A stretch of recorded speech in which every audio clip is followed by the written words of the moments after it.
The human voice. It's the instrument we all play. It's the most powerful sound in the world, probably. It's the only one that can start a war or say, I love you. And yet many people have the experience that when they speak, people don't listen to them. Why is that? How can we speak powerfully to make change in the world? Well, I'd like to suggest there are a number of habits that we need to move away from. I've assembled for your pleasure here 7 deadly sins of speaking. I'm not pretending this is an exhaustive list, but these 7, I think, are pretty large. Habits that we can all fall into.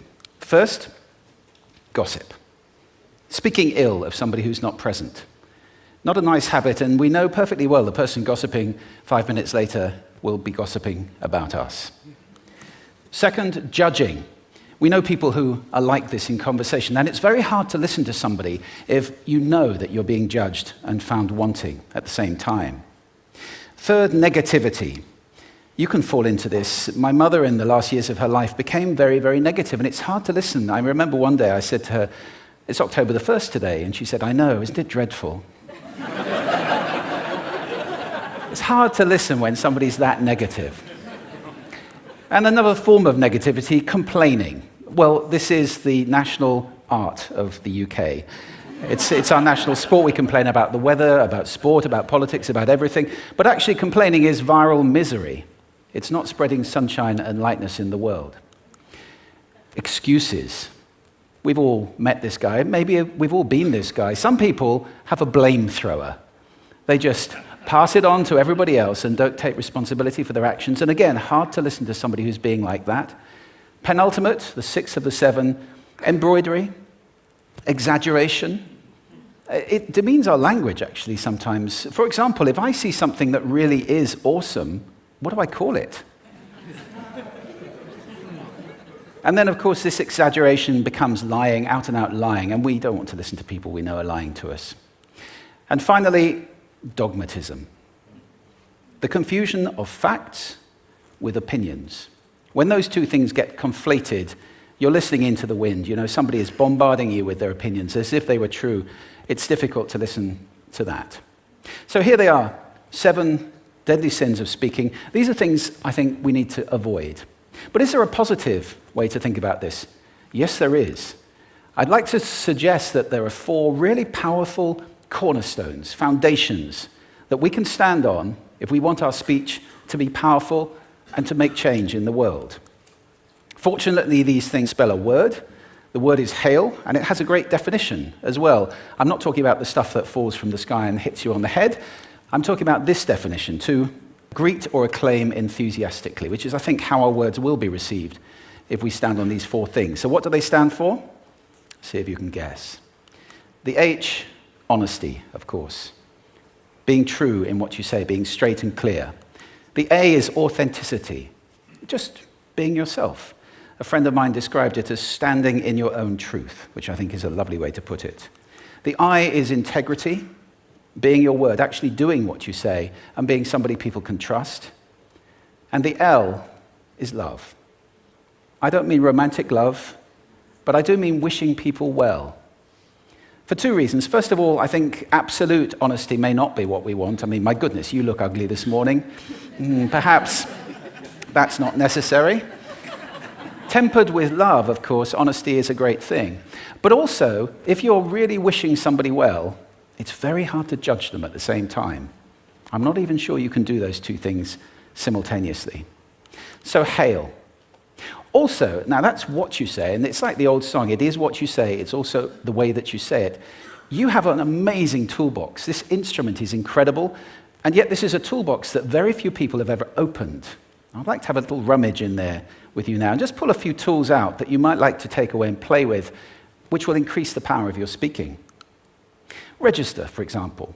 Now, falsetto register may not be very useful most of the time, but there's a register in between. I'm not going to get very technical about this for any of you who are voice coaches.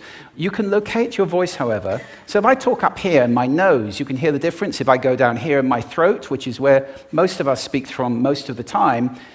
But if you want weight, you need to go down here to the chest. You hear the difference? We vote for politicians with lower voices. It's true. Because we associate depth with power and with authority. That's register. And we have timbre. It's the way your voice feels. Again, the research shows that we prefer voices which are rich, smooth, warm, like hot chocolate. Well, if that's not you, that's not the end of the world, because you can train. Go get a voice coach.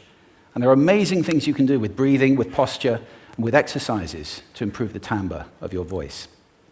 Then prosody. I love prosody. This is the sing-song, the meta-language that we use in order to impart meaning. It's route one for meaning in conversation. People who speak all on one note are really quite hard to listen to if they don't have any prosody at all. That's where the word monotonic comes from, or monotonous, monotone. Also, we have repetitive prosody now coming in, where every sentence ends as if it were a question, when it's actually not a question, it's a statement. And if you repeat that one over and over, it's actually restricting your ability to communicate through prosody, which I think is a shame. So let's try and break that habit. Pace. I can get very, very excited by saying something really, really quickly, or I can slow right down to emphasize. And at the end of that, of course, is our old friend, silence. There's nothing wrong with a bit of silence in a talk, is there? We don't have to fill it with ums and ahs. It can be very powerful. Of course, pitch often goes along with pace to indicate arousal, but you can do it just with pitch. Where did you leave my keys? Where did you leave my keys? It's a slightly different meaning in those two deliveries. And finally, volume. I can get really excited by using volume, sorry about that if I startled anybody, or I can have you really pay attention by getting very quiet. Some people broadcast the whole time. Try not to do that. That's called sodcasting. Imposing your sound on people around you carelessly and inconsiderately. Not nice. Of course, where this all comes into play most of all is when you've got something really important to do. It might be standing on a stage like this and giving a talk to people. It might be proposing marriage, asking for a raise, a wedding speech, whatever it is. If it's really important, you owe it to yourself to look at this toolbox and the engine that it's going to work on. And no engine works well without being warmed up. Warm up your voice. Actually, let me show you how to do that. Would you all like to stand up for a moment? I'm going to show you the 6 vocal warm-up exercises that I do before every talk I ever do. Anytime you're going to talk to anybody important, do these. First, arms up, deep breath in, and sigh out, like that. One more time.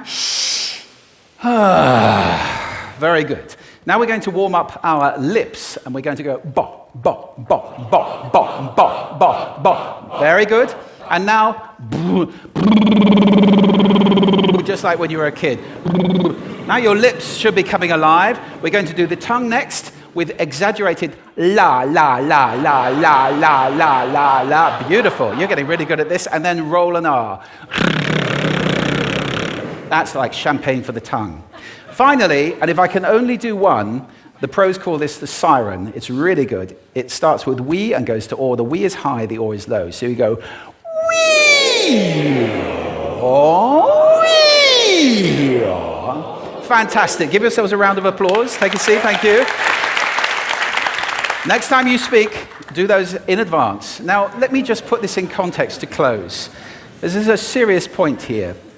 This is where we are now, right? We speak not very well into people who simply aren't listening in an environment that's all about noise and bad acoustics. I have talked about that on this stage in different phases. What would the world be like if we were speaking powerfully to people who are listening consciously in environments which were actually fit for purpose? Or to make that a bit larger, what would the world be like if we were creating sound consciously and consuming sound consciously and designing all our environments consciously for sound? That would be a world that does sound beautiful, and one where understanding would be the norm. And that is an idea worth spreading. Thank you. Thank you.